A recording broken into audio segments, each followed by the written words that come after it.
सबों को जय यीशु। यीशु सहाय। प्रार्थनावधा परिवार अपने अगुवों के संग आप सारे लोगों का आज की इस आराधना प्रार्थना में हार्दिक स्वागत करता है। हमें पूर्ण विश्वास है कि आप सारे लोग प्रभु के प्रेम, विश्वास, उसकी करुणा में बने हुए होंगे और प्रभु की दया आप पर हमेशा बनी होगी। हमें विश्वास है कि आप उसके प्रेम को पूरे विश्व भर में बिखेर रहे होंगे।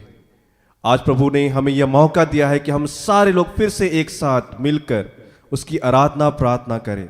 आइए, आप जहां कहीं भी हैं, आप स्थिर हो जाएं, अपने स्थान को ग्रहण कर लें और प्रभु के सानिध्य में बैठ जाएं और हम सारे लोग एक मन होकर उसकी आराधना प्रार्थना करें। ऐसी कामना करें, ऐसी दुआ करें ताकि प्रभु की आत्मा हम सब पर उतरे और अपनी महिमा को ले।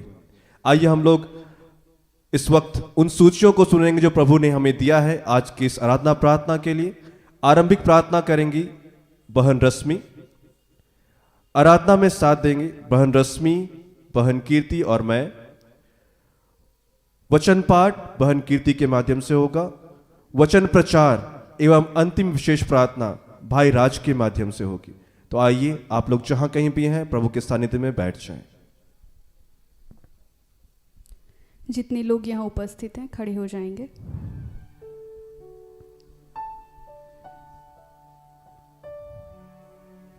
आइए, इस क्षण हम अपने हाथों को फैलाएंगे, अपनी आंखों को बंद करेंगे और प्रार्थना में बढ़ेंगे। मांगते हैं, पिता, हम आपके बच्चे प्रभु इस क्षण आपके समक्ष आए हैं। प्रभु, अपनी उपस्थिति को दीजिए पिता परमेश्वर। पिता, हम अपने जीवन के लिए आपका धन्यवाद करते हैं प्रभु कि प्रभु आपने अब तक हमें संभाले रखा है, हमें अपनी छत्र छाया में रखा है। आज के इस पूरे दिन के लिए प्रभु हम आपका धन्यवाद करते हैं कि प्रभु हम सुरक्षित पाए जाते हैं। सुबह से लेकर इस क्षण तक प्रभु आपने हम में से हर एक जन को संभाले रखा, हमारे परिवार के सदस्यों को संभाले रखा। पिता, हम आपका धन्यवाद करते हैं। हर एक प्रकार की दुर्घटना, हर परेशानी से प्रभु हमें बचाया, आपका धन्यवाद करते हैं। हे पिता, इस क्षण जब हम आपकी आराधना प्रार्थना के लिए प्रभु इस जगह पर आए हैं, प्रभु हम पर हर एक जन पर अपनी पवित्र आत्मा को उंडेल। पिता, हम पवित्र आत्मा से भरकर आपकी महिमा, आपकी स्तुति और आपकी वचनों, आपकी शिक्षाओं को प्रभु हम सुनकर उस पर चलने वाले होने पाए। हे पिता, बीते समय से लेकर इस क्षण तक हमने अपनी सोच, वचन, कर्म से जिस भी रीति से प्रभु आपको दुखित किया है, हम हर एक गलती, हर एक पाप के लिए प्रभु आपसे क्षमा मांगते हैं। पिता, हमें धोकर शुद्ध कर और पवित्र कर प्रभु। हे पिता परमेश्वर, इस वक्त का नियंत्रण हम आपके हाथों में देते हैं। प्रभु, इस क्षण में तमाम इंस्ट्रूमेंट, साउंड सिस्टम, हर एक आराधना प्रार्थना को हम आपके हाथों में समर्पित करते हैं। जितने आपके बच्चे प्रभु आपके समक्ष आए, हर एक जन का नियंत्रण प्रभु हम आपके हाथों में देते हैं। इस क्षण जितने लोगों के मन में जो भी प्रार्थनाएं आ रही है प्रभु, उन प्रार्थनाओं को भी प्रभु हम आपके हाथों में समर्पित करते हैं और धन्यवाद करते हैं हे पिता कि हमारी मांगने से पहले प्रभु तो हमारी हर एक प्रार्थनाओं को प्रभु तू जानता है और उसे पूर्ण करता है। तो हमारे जीवन की हर एक ज़रूरतों को प्रभु पूर्ण करता है। धन्यवाद करते हैं प्रभु हमारे जीवन में जितने भी आशीषों को तूने दिया है पिता, और जिन महान आशीषों को प्रभु तू देगा पिता, उसके लिए भी प्रभु हम आपका धन्यवाद करते हैं। हे पिता, इस क्षण में प्रभु हर आराधना, हर एक प्रार्थना और जिन लोगों को प्रभु तू इस्तेमाल करने जा रहे हैं, हर एक जन को आपके हाथों में समर्पित करते हैं और हर एक प्रार्थना को मांगते हैं पिता यीशु के नाम से। इन्हें दया से सुन और स्वर्ग के राज्य में ग्रहण कर।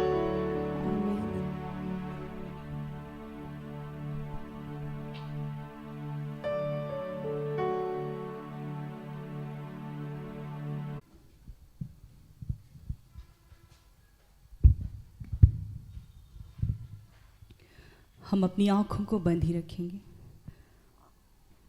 और इस वक्त हम इस गीत के माध्यम से प्रभु का स्तुति गान करेंगे। हम उसके भजन को गाएंगे जिसमें ऐसा कहता है कि यीशु मेरा जीवन ज्योति है, यीशु मेरा तारणहारा है, जो मुझे पाप के सागर से बचाता और मृत्यु के जाल से मुझे बचाता है, जो मुझे सीधे मार्गों पर ले चलता है, जो जीवन के सोतों को मुझे पिलाता है। जो अपनी शक्ति से मुझे भर देता है और अपनी बाहों में मुझे उठाता है। ये इस गीत के माध्यम से हम ईश्वर का भजन गाएंगे। हम अपनी आंखों को बंद ही रखेंगे और अपने हाथों को खुला छोड़ेंगे।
जीवन ज्योति गाऊं मैं उसका नाम।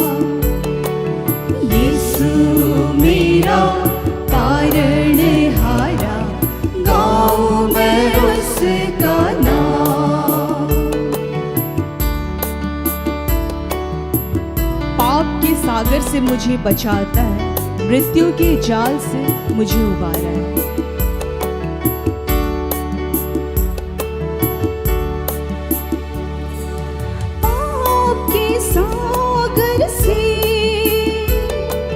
मुझे बचाता है, पाप के सागर से मुझे बचाता है। मृत्यु के जाल से मुझे उबारा है। मृत्यु के जाल से उबारा है। यीशु मेरा जीवन ज्योति, गाऊं मैं उसका नाम। यीशु मेरा तारणहारा, गाऊं मैं उसका नाम। सीधे मार्गों में मुझे चलाता है, जीवन स्रोतों में मुझे पिलाता है।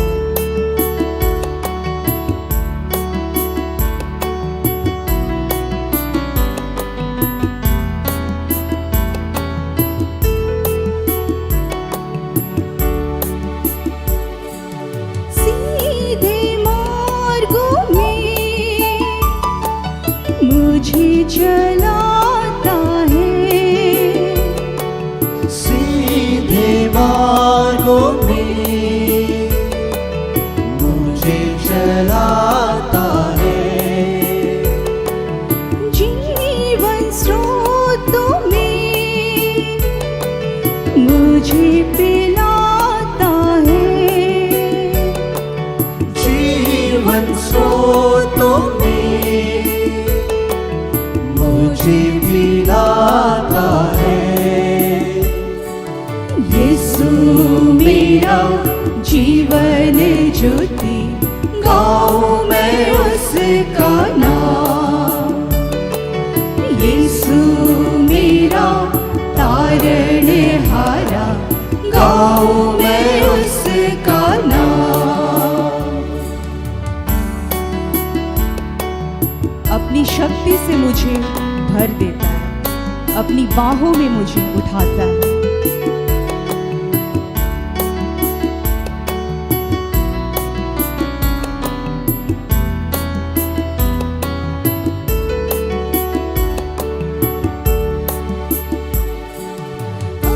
अपनी शक्ति से मुझे भर देता है। अपनी शक्ति से मुझे भर देता है। अपनी बाहों में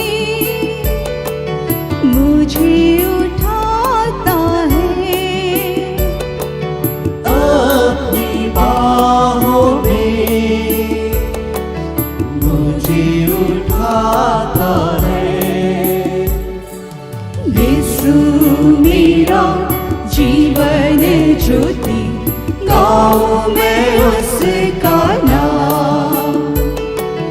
यीशु मेरा तारणहारा, गाऊं मैं उसका नाम। यीशु मेरा जीवन ज्योति, गाऊं मैं उसका नाम। यीशु मेरा तारणहारा, गाऊं मैं उसका नाम। गाऊं मैं उसका नाम, गाऊं मैं उसका नाम। हम अपनी आंखों को बंद ही रखेंगे और इस समय हम प्रभु के आदर में एक और गीत को गाएंगे।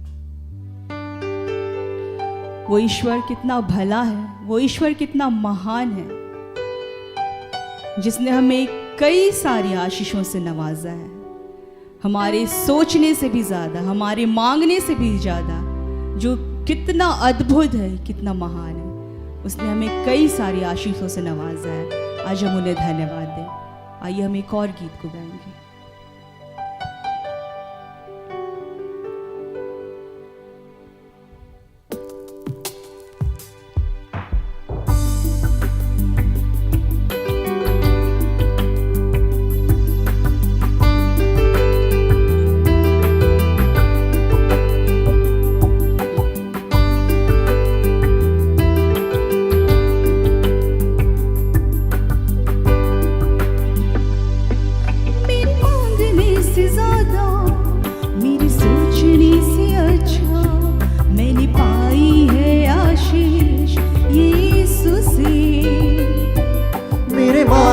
से ज्यादा, मेरी सोचने से अच्छा, मैंने पाई है आशीष यीशु से। मैं भटका हुआ मुसाफिर, मेरी राहों में थी मुश्किल, मैंने पाई है मंजिल यीशु से। मैं भटका हुआ मुसाफिर, मेरी राहों में थी मुश्किल, मैंने पाई है मंजिल यीशु से। मेरे मांगने से ज्यादा, मेरी सोचने से अच्छा, मैंने पाई है आशीष यीशु से। मैं भटका हुआ मुसाफिर, मेरी राहों में थी मुश्किल, मैंने पाई है मंजिल यीशु से। मेरे मांगने से ज्यादा,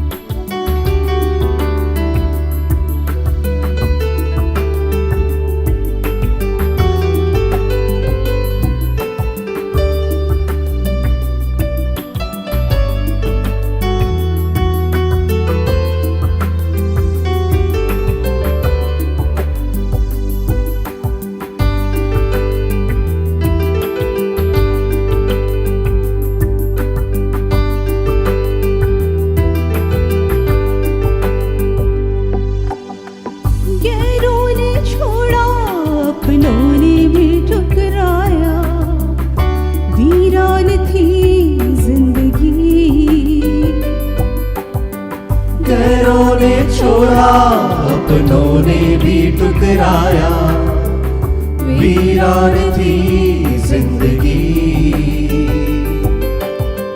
आंखों में आंसू, तन्हाइयों की रातें, मुश्किल में थी जिंदगी। आंखों में आंसू, तन्हाइयों की रातें, मुश्किल में थी जिंदगी। तूने अपना लहू बहाया, गुनाहों को मेरे धोया, मैंने पाई है माफी यीशु से। तूने अपना लहू बहाया, गुनाहों को मेरे धोया, मैंने पाई है माफी यीशु से। मैं भटका हुआ मुसाफिर, मेरी राहों में थी मुश्किल, मैंने मैंने पाई है मंजिल यीशु से, मेरे मांगने से ज्यादा।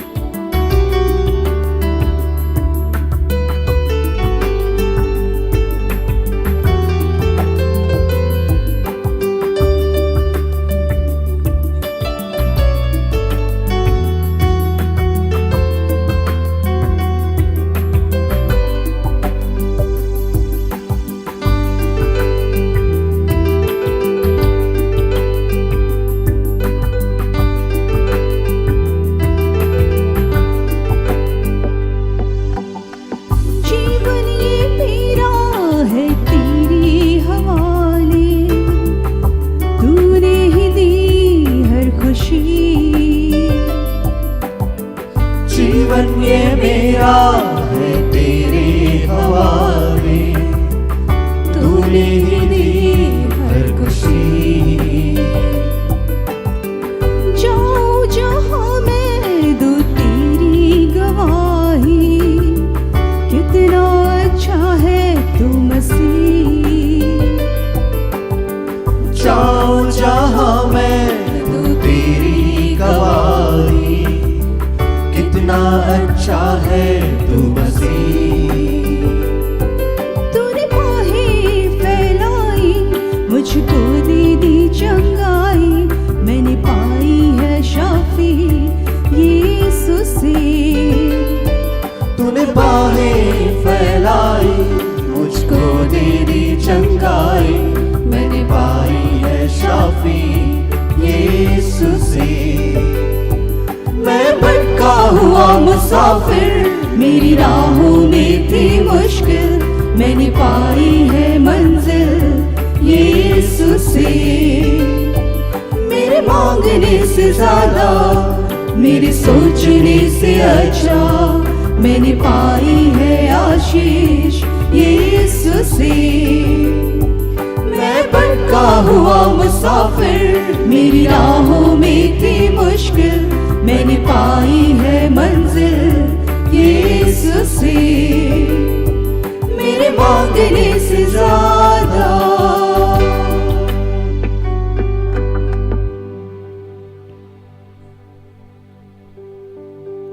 सचमुच प्रभु, आपकी कृपा, आपकी करुणा, आपकी दया प्रभु महान है। हम आपको किस किस बात के लिए धन्यवाद दें प्रभु। हे प्रभु, हमारा ये जीवन प्रभु, हम अगर अपना जीवन भी आपको दे दें प्रभु, तो भी वो कम होगा प्रभु। हाँ प्रभु, आज सिर्फ आपसे ये मांगते हैं प्रभु कि हमें सिखाइए प्रभु कि हम सब जितना आपने हमसे प्रेम किया है प्रभु, हम सब आपके प्रति प्रभु उतने ही ज्यादा ईमानदार हो सके, हम आपसे भी उतना ही स्नेह रख सके प्रभु, हम आपसे उतना ही जुड़े रहे प्रभु, हम अपने आप को उतना ही ज्यादा आपके प्रति समर्पित करें प्रभु, हम उतना ही ज्यादा आपके प्रति आज्ञाकारी बने रहे प्रभु। धन्यवाद देते हैं प्रभु फिर से हर एक आशीषों के लिए। धन्यवाद देते हैं प्रभु फिर से ब्रदर राज के लिए, सिस्टर एस्थर के लिए प्रभु, कि आपने उनके जैसे दूतों को, उनके जैसे अभिषिक्तों को हम सबको दिया है प्रभु, जो हमें आपके मार्ग पर चलना सिखाते हैं प्रभु। हे प्रभु, इस वक्त हम सब आत्मा में एक होते हैं प्रभु और आपसे क्षमा चाहते हैं प्रभु।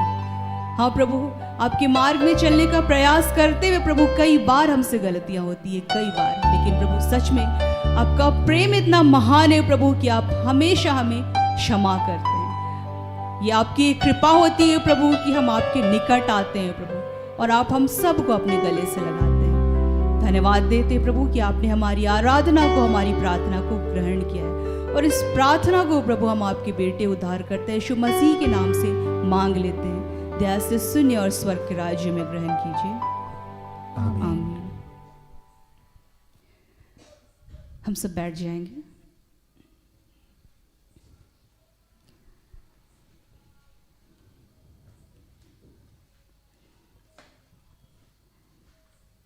आज प्रभु ने सिस्टर एस्थर के माध्यम से जो वचन दिया है वो है संत मती का सुसमाचार अध्याय 15 पद संख्या 1 से लेकर 6 तक और 21 से लेकर 25 तक, जिसमें वचन ऐसा लिखता है। अध्याय 15 पद संख्या 1 से 6 तक। यरूशलेम के कुछ फरीसी और शास्त्री किसी दिन ईसा के पास आए और यह बोले, आपके शिष्य पुरखों की परंपरा क्यों तोड़ते हैं? वे तो बिना हाथ धोए रोटी खाते हैं। ईसा ने उन्हें उत्तर दिया, और तुम लोग अपनी ही परंपरा के नाम पर ईश्वर की आज्ञा क्यों भंग करते हो? ईश्वर ने कहा, अपने पिता और अपनी माता का आदर करो, और जो अपने पिता या अपनी माता को शाप दे उसे प्राण दंड दिया जाए। परंतु तुम लोग कहते हो कि यदि कोई अपने पिता या अपनी माता से कहे, आपको मुझसे जो लाभ हो सकता था वह ईश्वर को अर्पित है, तो वह फिर अपने पिता या अपनी माता को कुछ नहीं दे सकता है। इस प्रकार तुम लोगों ने अपनी परंपरा के नाम पर ईश्वर का वचन रद्द कर दिया है। 21 से लेकर 25 तक। ईसा ने वहां से विदा होकर तीरुस और सीदोन प्रांतों के लिए प्रस्थान किया। उस प्रदेश की एक कनानी स्त्री आई और पुकार पुकार कर कहती रही, प्रभु, दाऊद के पुत्र, मुझ पर दया कीजिए, मेरी बेटी एक अबदूत द्वारा बुरी तरह सताई जा रही है। ईसा ने उससे उत्तर नहीं दिया। उनके शिष्यों ने पास आकर उनसे यह निवेदन किया, उसकी बात मानकर उसे विदा कर दीजिए, क्योंकि वह हमारे पीछे पीछे चिल्लाती आ रही है। ईसा ने उत्तर दिया, मैं केवल इज़राइल के घराने की खोई हुई भेड़ों के पास भेजा गया हूँ। इतने में उस स्त्री ने आकर ईसा को दंडवत किया और कहा, प्रभु, मेरी सहायता कीजिए। यहाँ तक यह प्रभु की वाणी है। ईश्वर को धन्यवाद।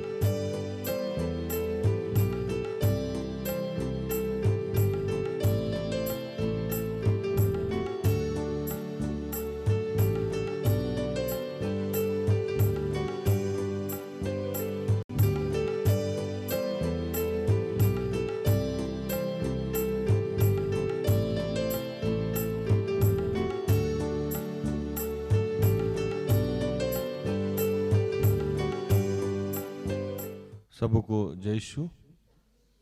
यीशु सहाय। आइए हम प्रार्थना करें कि हे दयालु पिता, हे स्वर्ग और पृथ्वी के सृजनहार, हे हम सबके रचयिता, तेरा धन्यवाद करते हैं आज के सुंदर और आशीषित दिन के लिए जो तूने एक नए अध्याय के रूप में हम सबके जीवन में जोड़ दिया। धन्यवाद प्रार्थना उद्धा परिवार के लिए। धन्यवाद ऐसे जितने तेरे बच्चे हैं जो सेवकाई कर रहे हैं उन सब के लिए। धन्यवाद सिस्टर एस्थर और ऐसे जितने तेरे दास दासी हैं उन सब के लिए। हमारे जितने सहयोगी भाई बहन हैं उन सब के लिए। हमारे जीवन से जुड़े प्रत्यक्ष अप्रत्यक्ष सजीव निर्जीव हर चीज़ के लिए तेरा धन्यवाद। इस वक्त लोग जहाँ से मुझे देख रहे हैं, सुन रहे हैं, जो लोग आराधनालय में, उन सब के लिए भी तेरा धन्यवाद करते हैं कि गर्भ से लेकर अब तक हमने जितने भी पाप किए हैं प्रभु, फिर से उनके लिए तुझसे क्षमा चाहते हैं। अपने पुत्र यीशु के लहू से धो के शुद्ध और पवित्र कीजिए और इस वक्त का नियंत्रण अपने हाथों में ले लीजिए। आप जानते हैं पिता कि जो कार्य करने के लिए मैं खड़ा हूँ वो मेरे अपने शक्ति, अपने सामर्थ्य से नहीं हो सकता है। तो आइए पिता, पुत्र, पवित्र आत्मा, वचन को सुनने में और सुनाने में हम सबकी मदद कीजिए। जो भी बाधाएं हैं, जो भी डिस्टर्बेंस है, जो भी भटकाव की बातें हैं, वो सब यीशु के नाम से समाप्त करते हैं। और धन्यवाद की प्रार्थना प्रभु यीशु के जीवित और पवित्र नाम से मांगते हैं। दया से सुन और स्वर्ग के राज में ग्रहण कर। आमीन।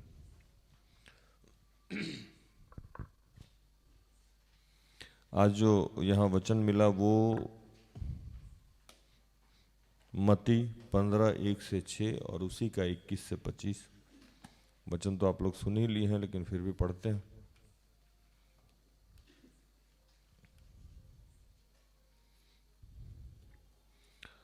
तब यरूशलेम में कुछ फरीसी और शास्त्री यीशु के पास आकर कहने लगे, तेरे चेले पूर्वजों की परंपराओं को क्यों टालते हैं कि बिना हाथ धोए रोटी खाते हैं? उसने उनको उत्तर दिया, तुम भी अपनी परंपराओं के कारण क्यों परमेश्वर की आज्ञा टालते हो? क्योंकि परमेश्वर ने कहा, अपने पिता और अपनी माता का आदर करना, और जो कोई पिता या माता को बुरा कहे वो मार डाला जाएगा।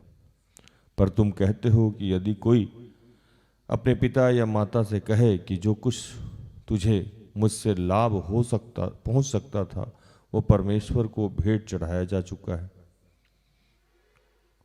तो वह अपने पिता का आदर ना करे।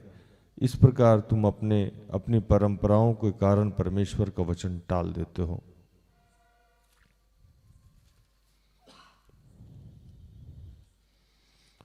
यीशु वहां से निकलकर सूर और सैदा के प्रदेश को चला गया।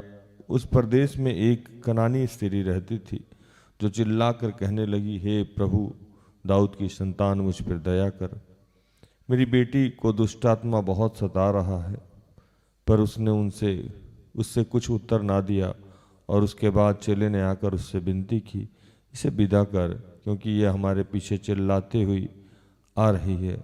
उसने उत्तर दिया, इस्राएल के घराने की खोई हुई भीड़ को छोड़कर मैं किसी के पास नहीं भेजा गया। पर वह आई और यीशु को प्रणाम करके कहने लगी, हे प्रभु, मेरी सहायता कर। हालेलुया।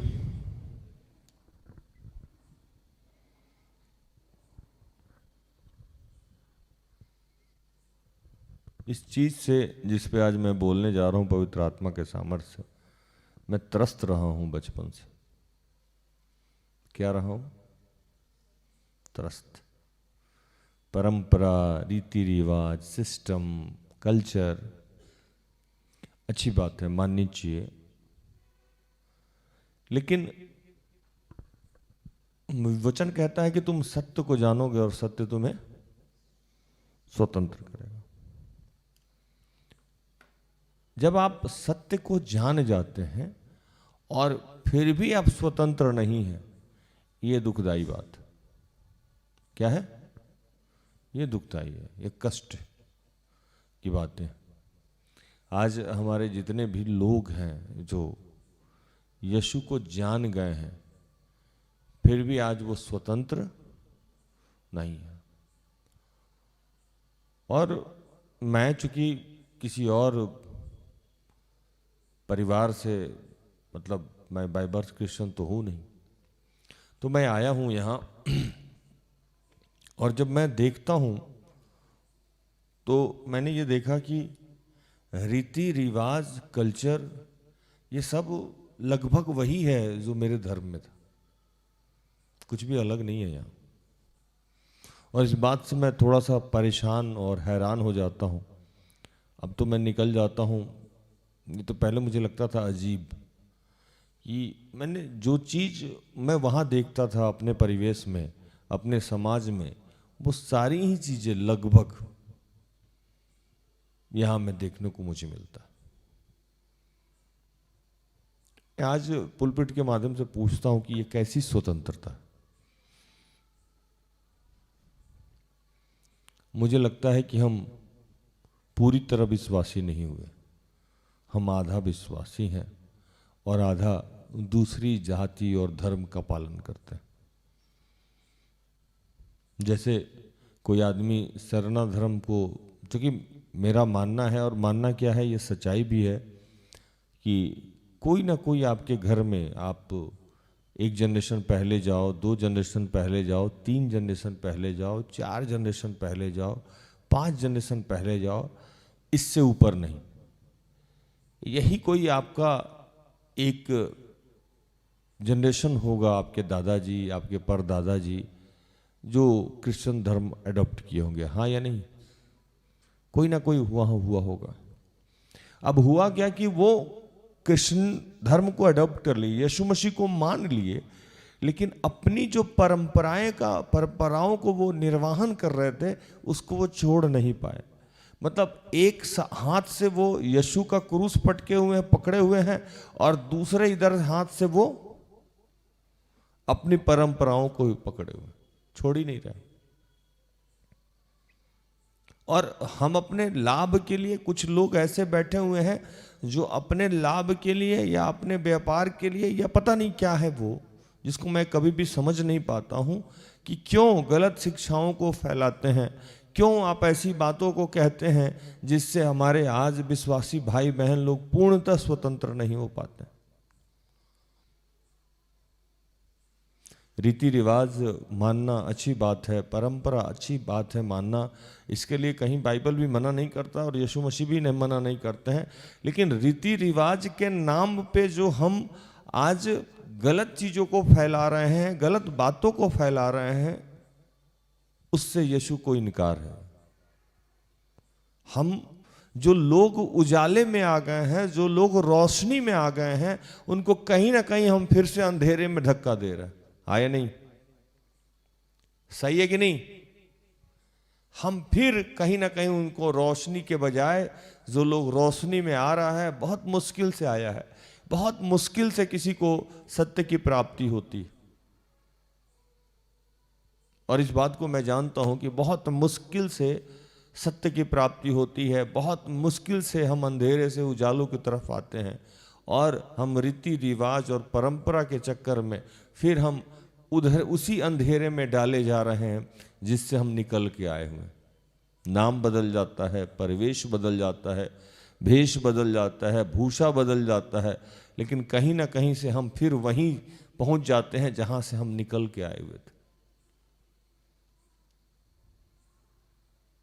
हमको पूर्णतः अंदर से बदलना होगा। क्या करना होगा? अंदर से बदलना होगा, अंदर से स्वतंत्र होना होगा। मैं छोटी छोटी उदाहरण को दूंगा। हमारे यहां लोटा पानी में हड़िया दिया जाता है। पूरे बाइबल को मैंने पढ़ा तो कहीं ऐसा कोई चर्चा नहीं है, और बाइबल को मैंने एक बार नहीं कई बार पढ़ा होगा, है ना। लेकिन आज जब हम लोग किसी को कहते हैं कि यीशु मसीह ये आज्ञा, ये शिक्षा नहीं है, तो लोग कहता है कि नहीं, ये हमारा रीति रिवाज है। और कहने वाले कुछ खास ही लोग हैं जो कि इस चीज को कहते हैं।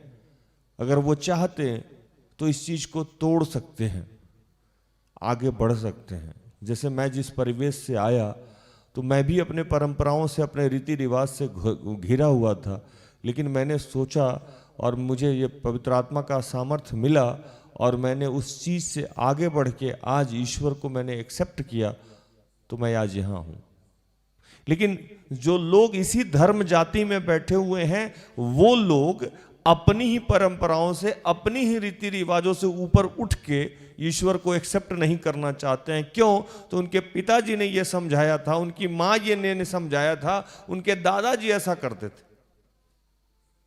मैं कहीं और से यहां आ गया, अपने चीजों को तोड़ के, अपनी चीजों को छोड़ के, और मैं आपके बीच में खड़ा हूं, लेकिन जहां आप खड़े हैं वहां से आप एक कदम ऊपर नहीं जा रहे हैं और आप स्वतंत्र नहीं हो पा रहे।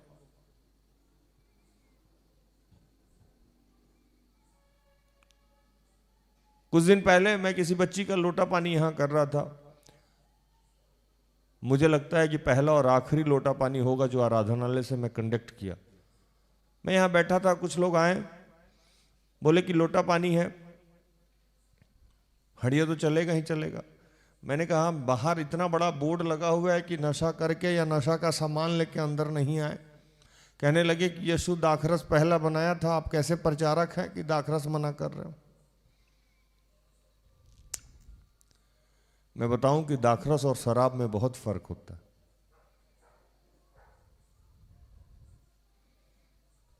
है ना। आप रीति रिवाज को कब तक ढोते रहेंगे, और हम आगे अपने जनरेशन के लिए क्या छोड़ के जा रहे हैं। हम जिस पाप में हैं, हम जिस गलती में हैं, ठीक है हमारे अंदर दुर्बलता है, लेकिन जब हम शिक्षा देने जाएंगे, जब हम स्वतंत्रता की बात करेंगे, हम तो कुछ ऐसा करेंगे ना कि हमारे बच्चे स्वतंत्र हो जाएंगे। लेकिन नहीं, कुछ 4, 5, 10 लोगों की वजह से, और हम डरते भी हैं, हम डरते भी हैं, हम डर भी रहे हैं, हम जान रहे हैं कि ये गलत है, लेकिन उन 4 लोगों को खुश करने की वजह से हम उसका विरोध नहीं करते।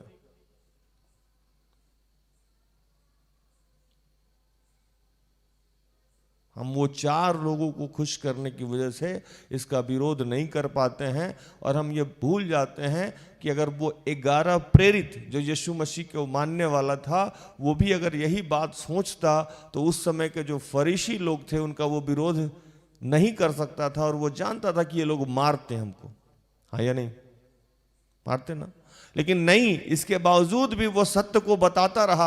आज हम इतनी बड़ी संख्या में हैं, लेकिन हम 4 लोगों से डर जाते हैं, 5 लोगों से डर जाते हैं, 10 लोगों को से डर जाते हैं, और हमारे यहाँ लोग आके कहते हैं कि जाने दीजिए ना, परंपरा है, निर्वाहन करने दीजिए, और इस चक्कर में हम गलत का साथ देते हैं। मैंने एक बहुत छोटा सा उदाहरण दिया, लोटा पानी में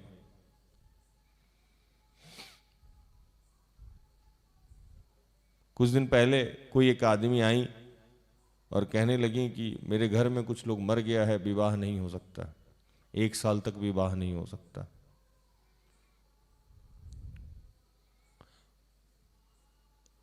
ये मेरे धर्म में भी होता था, मैं जिस धर्म से आया हूं, मेरे यहां भी कोई मर जाता था तो 13 दिन या 14 दिन पे श्राद्ध होता था उसका, 9 दिन के बाद 9 केस होता था जिसमें नाखून काटते थे हम लोग, है ना, और 13 दिन के बाद 14 दिन के बाद एक हम लोग आराधना प्रार्थना रखते थे, पूजा रखते थे, जिसमें ब्राह्मण लोग आया करते थे, भोजन किया करते थे, समाज के लोग खाया करते थे, और उसके 1 साल तक हम लोग ये मानते थे कि घर में कोई शुभ काम, आप भी यही मानते हैं। कुछ अंतर तो मुझे लगा नहीं। मैं कैसे मान लूं कि आप सत्य को जानते हैं? क्या भूषण भाई? और वैसे लोगों से आप बात करते हैं, मेरे साथ तो अजीब बात है, मैं मोहम्मदन के साथ भी रहा हूं, मैं हिंदू तो हूं और अब मैं क्रिश्चियन भी हूं, और तीनों जाति को, तीनों धर्म को मैंने जिया, और मुझे सब तो एक ही जैसा लगता है। फिर आप अलग कैसे हैं? आप भी वही करते हैं जो वो लोग करते हैं। और इसके पीछे का कारण यही है कि आपने भी अपनी पूरी पुरानी परंपराओं को छोड़ा नहीं है, और कोई छोड़ना चाहता है तो उसको आप छोड़ने भी नहीं दे रहे हैं रीति रिवाज के चक्कर में, और आप कहते हैं कि आप सत्य को जानते हैं। श्रद्धा अलग चीज है, भक्ति अलग चीज है। आज भी हम उस तमाम कामों को करते हैं जो हमें नहीं करना चाहिए, और प्रभु आज यही कह रहा है। बहुत मन कर रहा था बोलने का, बहुत सुंदर टॉपिक था ये, लेकिन यूट्यूब है, लोग भड़क जाते हैं मेरे ऊपर कि राज क्या प्रचार करके जाता है।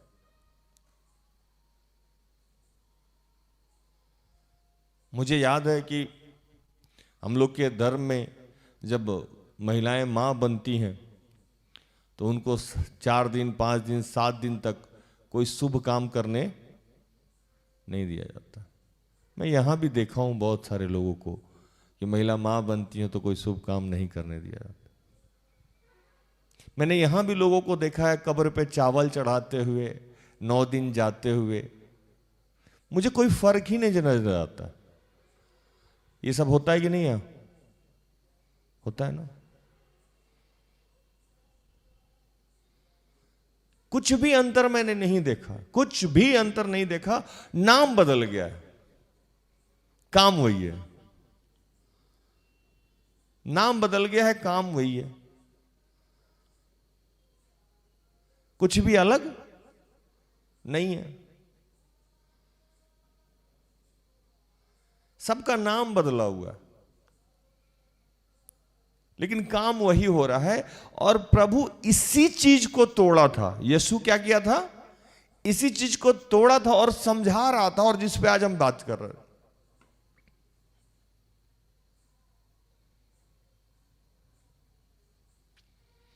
समझा क्या रहे हैं यहां यीशु मसीह? समझा रहे हैं कि यहां इस कहानी को जब हम लोग पढ़ेंगे तो लिखता है कि यीशु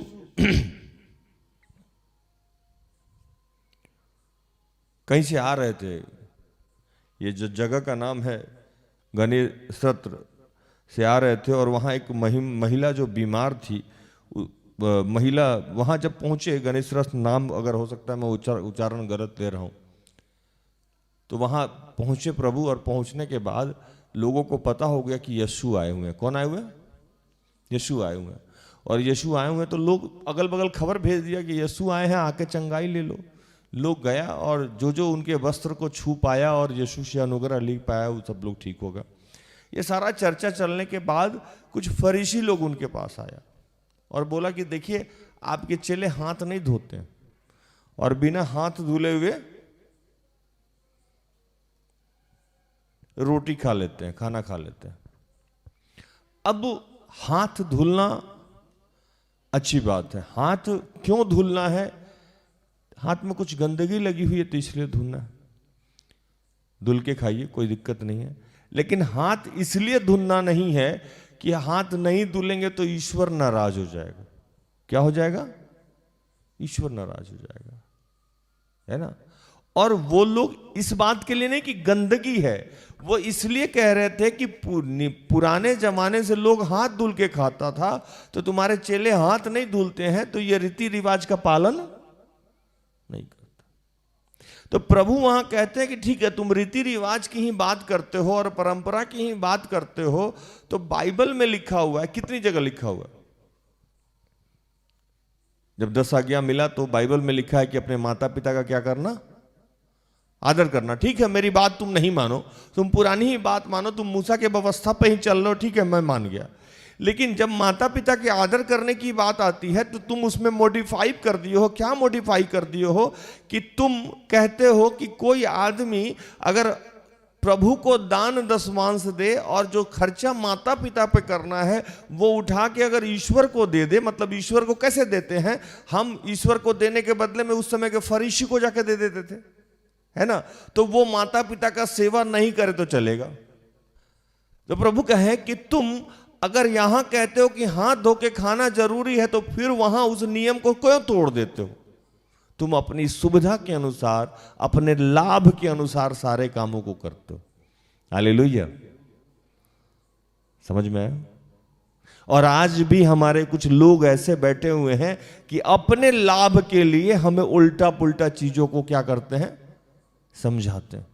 आज भी हमारे परिवार में लोग हैं, हमारा मसीही परिवार जो है, विश्वासी परिवार है, आज भी लोग वहां जाते हैं और कहते हैं कि आपके घर को बांधने की जरूरत है। क्या करने की जरूरत है? बांधने की जरूरत है। और नहीं बांधिएगा तो 3 दिन में आपके घर में मुसीबत आ जाएगा। और ताज्जुब तो वो बात की है कि वो कहते हैं और हम मान भी लेते हैं और अपने घर को क्या करते हैं? बांध देते हैं, बनवान देते हैं, पैसा देते हैं 11,000 21,000 कितना रुपया। आज भी लोग बाइबल में पैसा रख के प्रार्थना करते हैं और हम ऐसा करने भी देते हैं। हम आंख रहते हुए क्या हो गए हैं? अंधे हो गए। कोई आदमी अगर हमें गलत शिक्षा देता है तो हमारे पास ये पवित्र शास्त्र है कि नहीं है? ये तो हर घर में है। और आपको पुराना नियम अगर नहीं समझ में आता है तो नया नियम तो बड़ी आसानी से आपको समझ में आ जाएगा। जो लिखा है उसको समझ लीजिए, उसमें कहीं लिखा है तो वो मान लीजिए। क्या कर लीजिए? मान लीजिए। बाइबल में लोग मरे हैं कि नहीं मरे हैं? नए नियम में मरे हैं ना। मरने के उपरांत क्या क्या करना है ये बाइबल में कहीं चर्चा है? नहीं है। रहता ये जो है बाइबल में चर्चा वो पुराने नियम में है। कब है? पुराने नियम में। बहुत गहराई से इसे समझना है। हम नए और पुराने नियम में हमें हमारे ही गुरुओं ने फंसा दिया है। क्या किया है? फंसा दिया। हमें बेसिकली जो नए नियम में यीशु ने समझाया है उसको ज्यादा तरजीह देना है। क्या करना है? उसको ज्यादा समझना है और जानना है। क्योंकि यीशु ने बहुत सारे चीजों को मॉडिफाई किया, आके उसने सरल बना दिया। जैसे अगर पुराने नियम की बात करें आज, चूंकि आज का टॉपिक ही थोड़ा सा टफ है।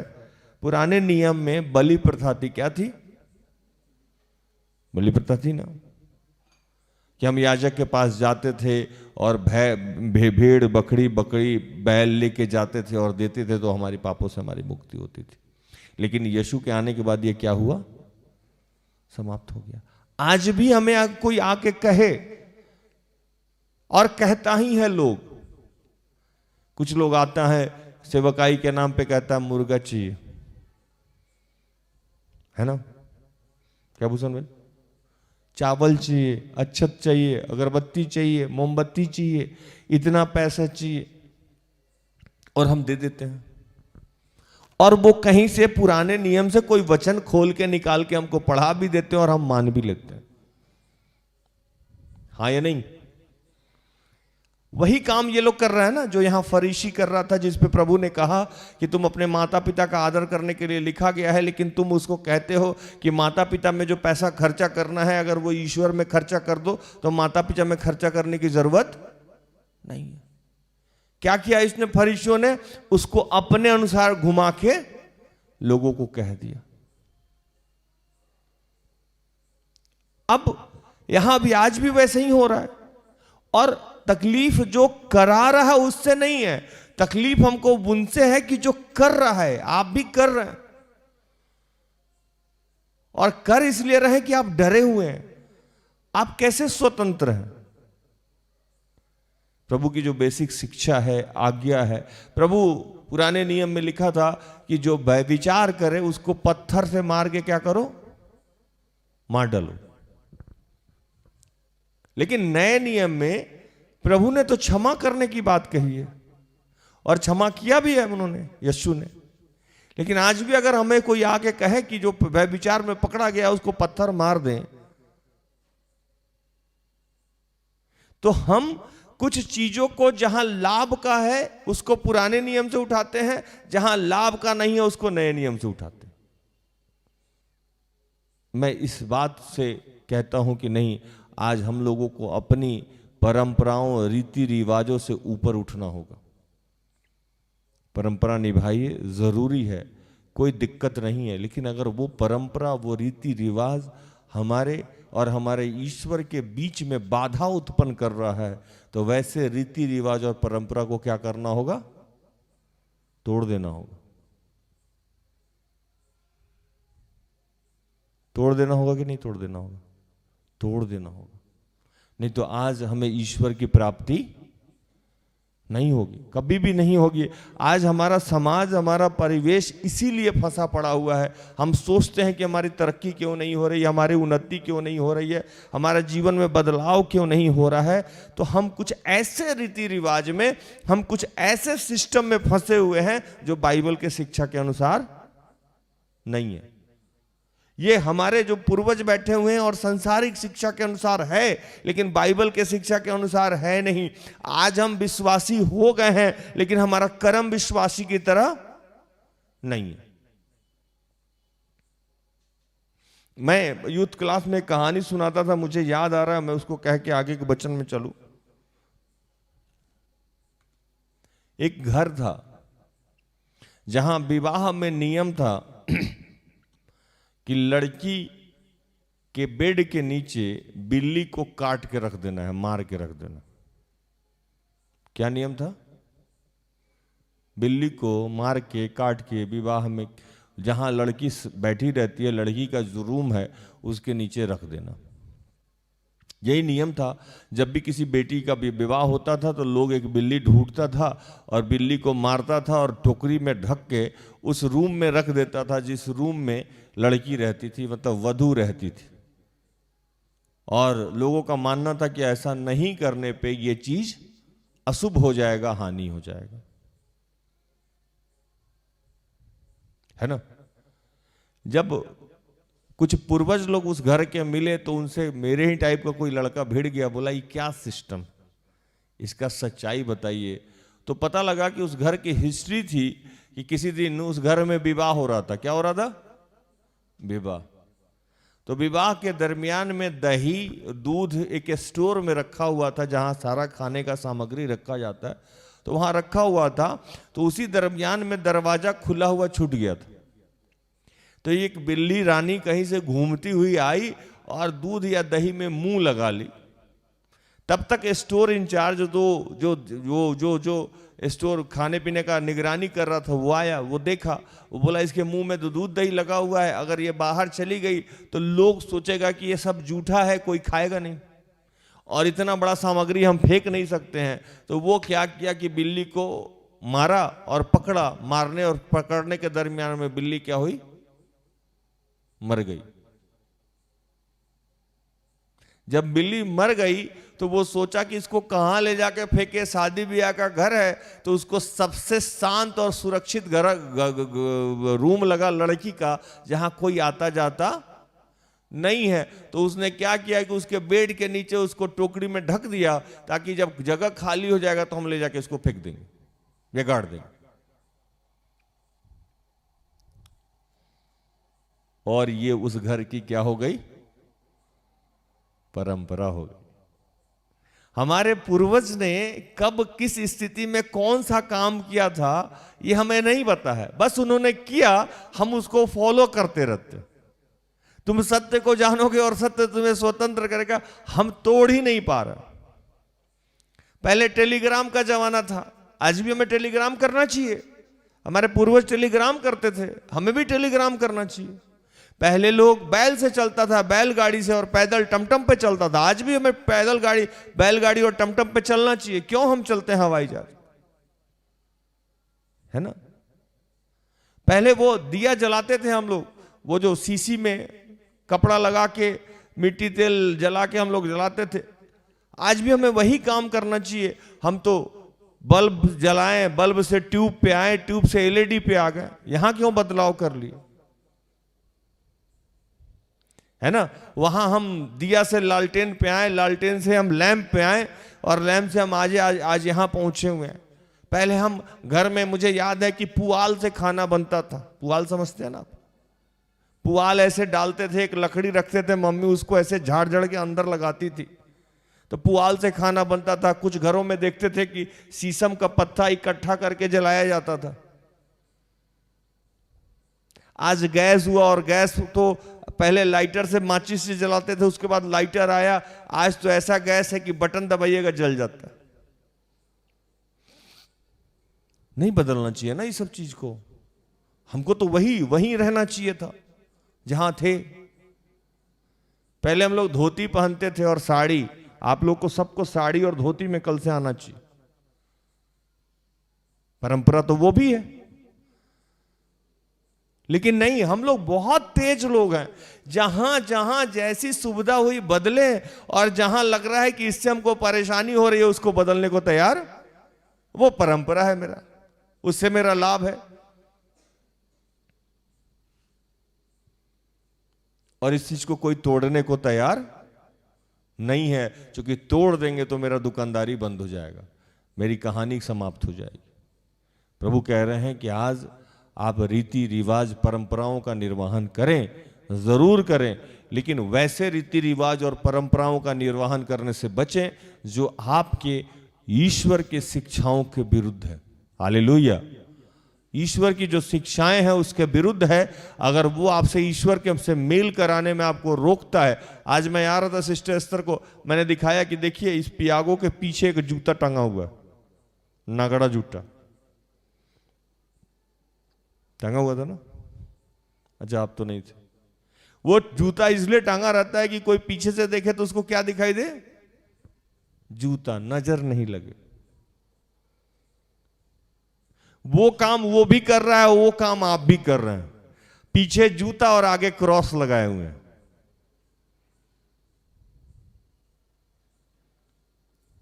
मैं अभी एक सुतबंधन में गया था, एक छोटा सा बच्चा था वहां, उसके पैर में ना इतना मोटा काला धागा बांधा हुआ था।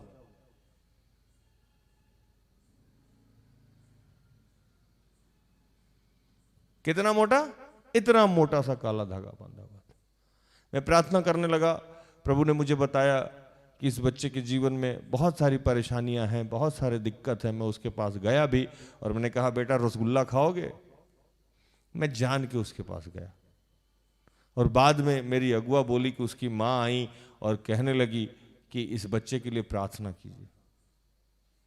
मैं उसकी माँ से मिलने वाला हूँ 2-4-5 दिन 10 दिन के बाद, और मैं उनसे कहने वाला हूँ कि धागा खोल दीजिए, परेशानी समाप्त हो जाएगी।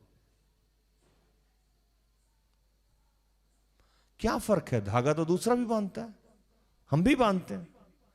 नीचे पैर में धागा और ऊपर गला में। वाह, आप किसको बेवकूफ बना रहे हैं? अपने आप को कि ईश्वर को? अपने आप को।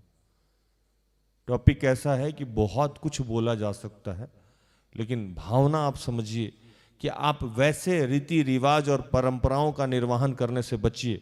मैं बार बार इस बात को कह रहा हूं, रीति रिवाज परंपरा का निर्वहन करें। यीशु ने भी कहा कि परंपराओं का मैं निर्वहन करने आया हूं, मैं उसका त्याग करने नहीं आया हूं।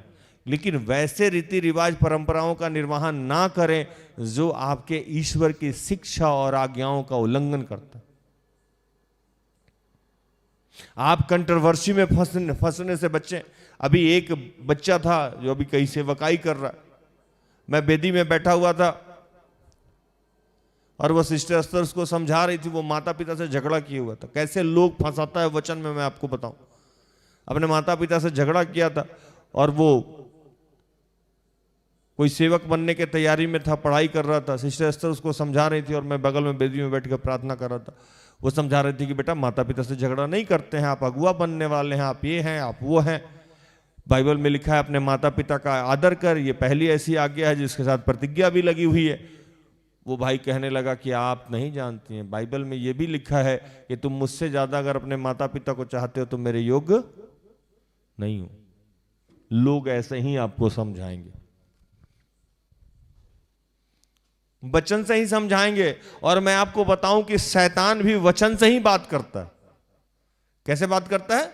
वचन से ही बात करता है। जब वो यीशु की परीक्षा करने ले गया था तो वहां वचन के अलावा और कुछ नहीं बोल रहा था, और वो धर्म में ही फंसाएगा। फरीसी लोग भी यीशु को धर्म में ही ले जाके फंसाते थे।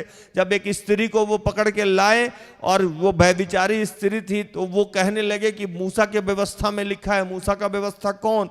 जो उसको दिया गया था कि इसमें लिखा गया है कि जो व्यभिचार में पकड़ा जाए उसे पत्थर मार दो। यीशु जानते थे ये सब हमको फंसाने आया है। आज हमको यीशु की तरह चालाक बनना होगा। इसीलिए बाइबल में लिखा कि कहां धूर्त बनना है और कहां भोला बनना है। ये वचन है कि जहां जगह पड़े वहां सांप की तरह धूर्त बनो और जहां जगह पड़े वहां भोला बनो। यीशु इस चीज को करते हुए नजर आए हैं बहुत जगह। फरीसी आके कहने लगे कि पत्थर मारो। यीशु झुक के कुछ लिखने लगे और कहें कि ठीक है पत्थर मारेंगे। अब डायरेक्ट डिनाई तो कर नहीं सकते थे, वो जानते थे कि सब झगड़ा करेगा और ये सब तो ढूंढ ही रहा है मेरे अंदर कमी। तो यीशु नीचे झुक के लिखने लगे और लिख के प्रार्थना की, और प्रार्थना करने में पवित्र आत्मा ईश्वर ने उन्हें गाइड किया कि इनको कहोगे ठीक है पत्थर मार लेना, लेकिन तब पहला पत्थर वो मारे जो पाप नहीं किया।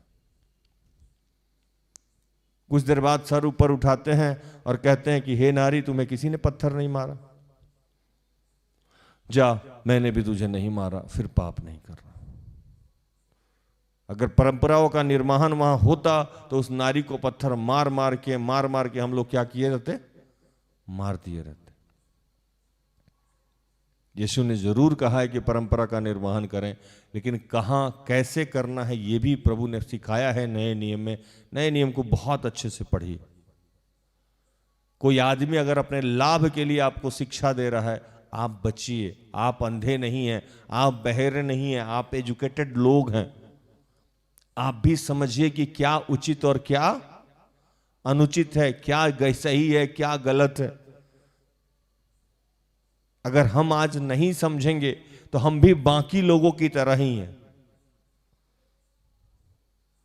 मैं बार बार एक चीज कहता हूं कि कुछ नए लोग आके हमारे यहां सेटल हो जाते हैं और अभिषिक्त हो जाते हैं और आत्मा से भर जाते हैं, क्योंकि वो परंपराओं और बाकी चीजों को और वैसी शिक्षाओं से मुक्त हो जाते हैं जो उनको ईश्वर से जोड़ने में लगी हुई है। उससे वो मुक्त हो जाते हैं जो ईश्वर से जोड़ने में उनको दिक्कत करती है, कष्ट उत्पन्न करती है। और हम जो लोग पुराने लोग हैं, आज भी हम ईश्वर से जुड़ने में वो तमाम चीजें जो बाधा उत्पन्न करती है उसको छोड़ नहीं पाते।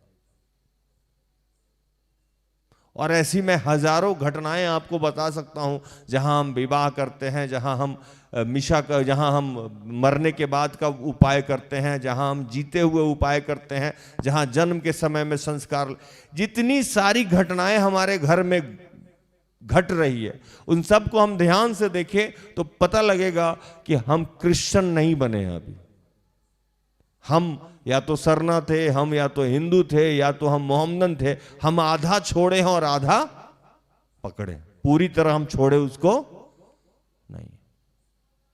अगर हम पूरी तरह उसको छोड़ दिए रहते तो हमारे जीवन में कोई समस्या नहीं रहती, और उसको हम रीति रिवाज परंपरा चाहे जो बोले करना है वो कहे। हमारे समाज में मैं हमेशा कहता रहता हूं सिस्टर एस्तर को कि गोवा में अगर क्रिश्चियन की शादी होती होगी तो कैसे होती होगी, है ना? लेकिन अगर वो झारखंड में होगा तो कैसे होगा? समझ रहे हैं कि नहीं समझ रहे हैं? इसका मतलब है कि अगर ये स्टेट वाइज या डिस्ट्रिक्ट वाइज विवाह का सिस्टम बदल रहा है तो इसका मतलब ये है कि हम उस डिस्ट्रिक्ट का, उस स्टेट का जो परंपरा है उसका निर्वहन कर रहे हैं। हाँ या नहीं? प्रभु कह रहे हैं कि विवाह ही नहीं, बहुत सारी चीजें हैं जिनसे हम लोगों को ऊपर उठना होगा। प्रभु कहता है एक वचन में कि तुम ऊपर से तो मांजते हो और अंदर क्या किए हो? गंदगी फैला के रखे हो। तो अगर आपको धर्म करना ही है तो अंदर से कीजिए, ऊपर से नहीं कीजिए। आगे एक वचन में लिखते हैं कि एक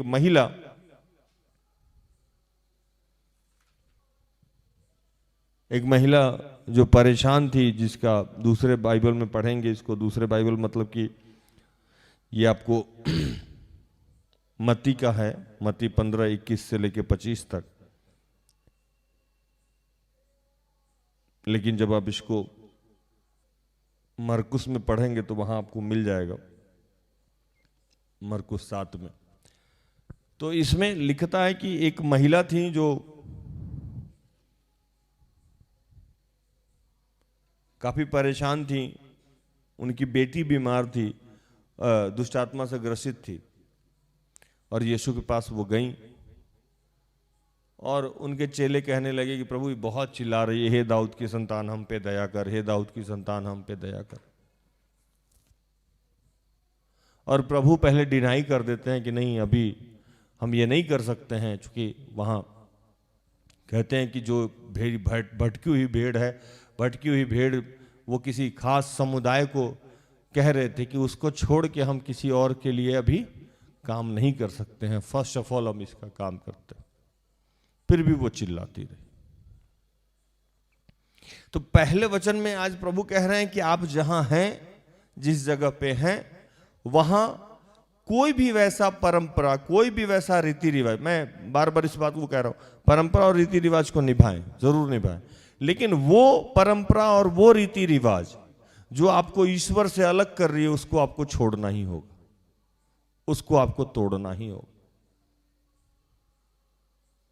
अगर आप उसको नहीं छोड़िएगा, आप उसको नहीं तोड़िएगा, ईश्वर की प्राप्ति आपको नहीं होगी। ये जब तक आप समझिएगा नहीं इस बात को, तब तक आपको ईश्वर की प्राप्ति नहीं होगी। आपको उनसे ऊपर उठना होगा।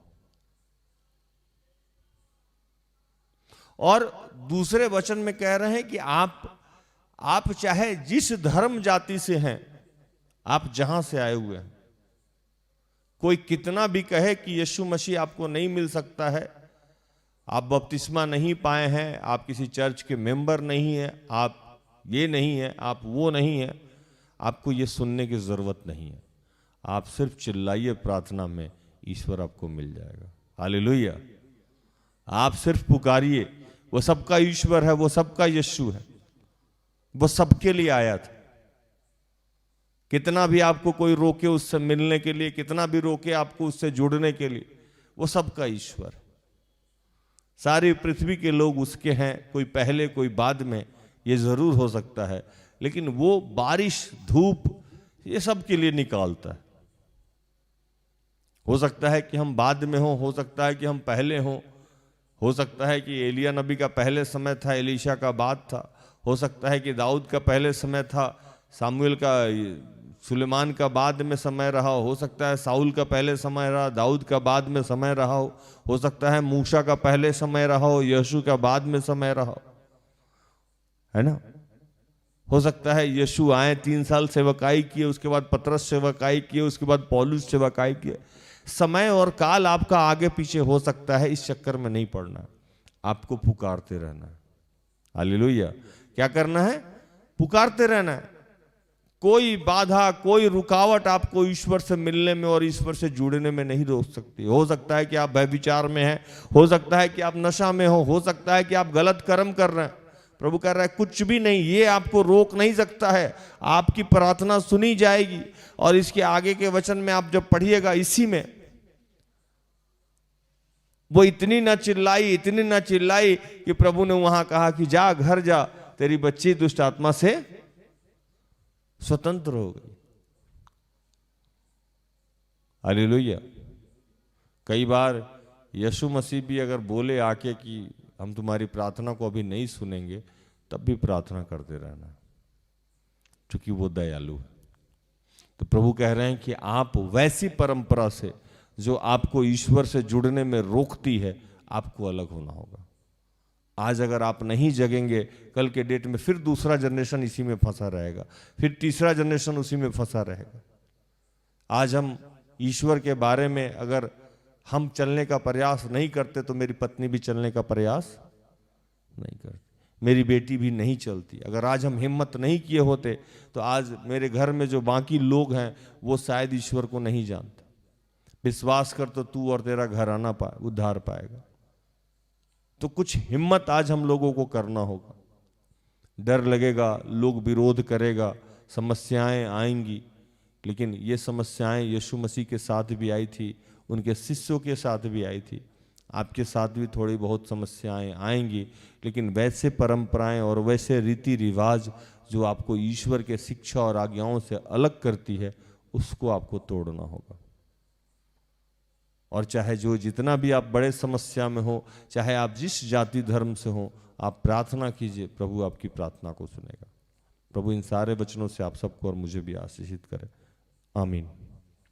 आइए हम आखिरी प्रार्थना में जाएंगे।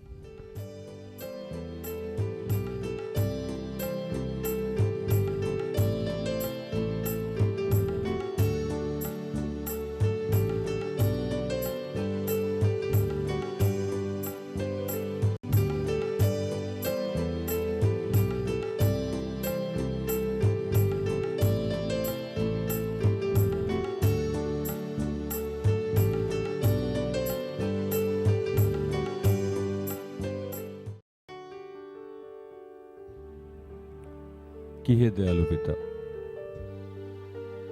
प्रभु हम सबको अपने रोशनी में नहाने दे प्रभु, हम सबको शुद्ध और पवित्र कर प्रभु। हम वो तमाम चीजें जो तुझसे हमें जुड़ने से अलग करती है प्रभु, आज हम सबको वो आत्मिक आंख दे, आत्मिक कान दे प्रभु। हम सबको प्रज्ञा से भर प्रभु, ताकि हम उससे मुक्त हो जाए पिता। प्रभु हमें आज स्वतंत्र कर दे प्रभु, पूर्ण मुक्त कर दे पिता। हमारे जीवन में वो तमाम चीजें जो हमें बांध के रखी है प्रभु, उसे तोड़ दे प्रभु, मुक्त कर दे पिता। हमको अपने आप से जोड़ ले प्रभु। प्रभु अब आपके और हमारे बीच में कुछ नहीं चाहिए प्रभु, सिर्फ हम और आप प्रभु, हम सब और आप प्रभु। ये जब तमाम संसारिक उलझने हैं प्रभु, उससे हमें मुक्त करिए प्रभु। हम सबको मुक्त कीजिए पिता, मुक्त कीजिए पिता। धन्यवाद ईश्वर।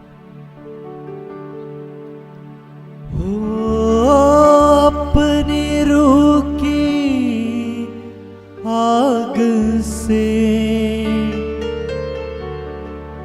अपने रूह के जोर से तोड़ दे, तोड़ दे मेरे सारे बंधन।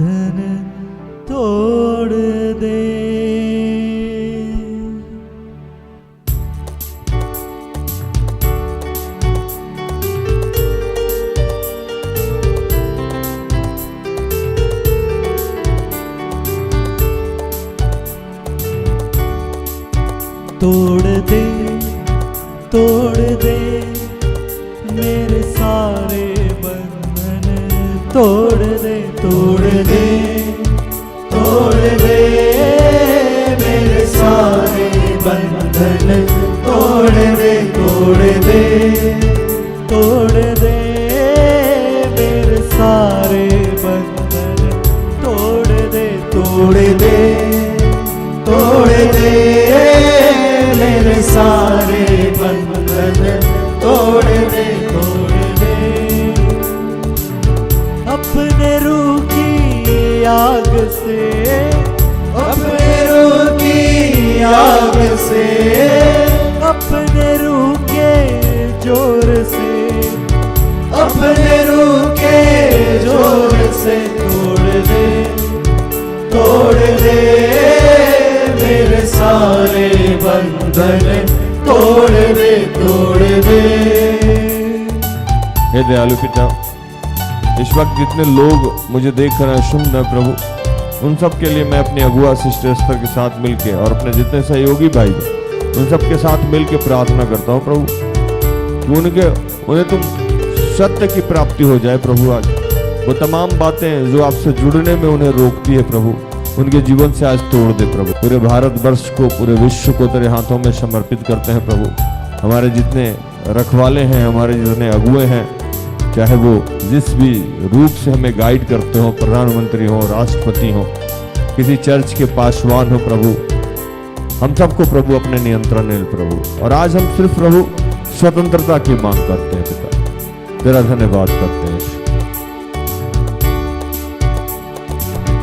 कर मदद तू मेरी हरदम, कर मदद तू मेरी हरदम, भर दे मेरा हर एक जख्म, भर दे मेरा हर एक जख्म, कर मदद तू मेरी हरदम, कर मदद तू मेरी हरदम, भर दे मेरा हर एक जख्म, भर दे मेरा हर एक जख्म, तू मुझे आज चंगा कर, तू मुझे आज चंगा कर, तोड़ दे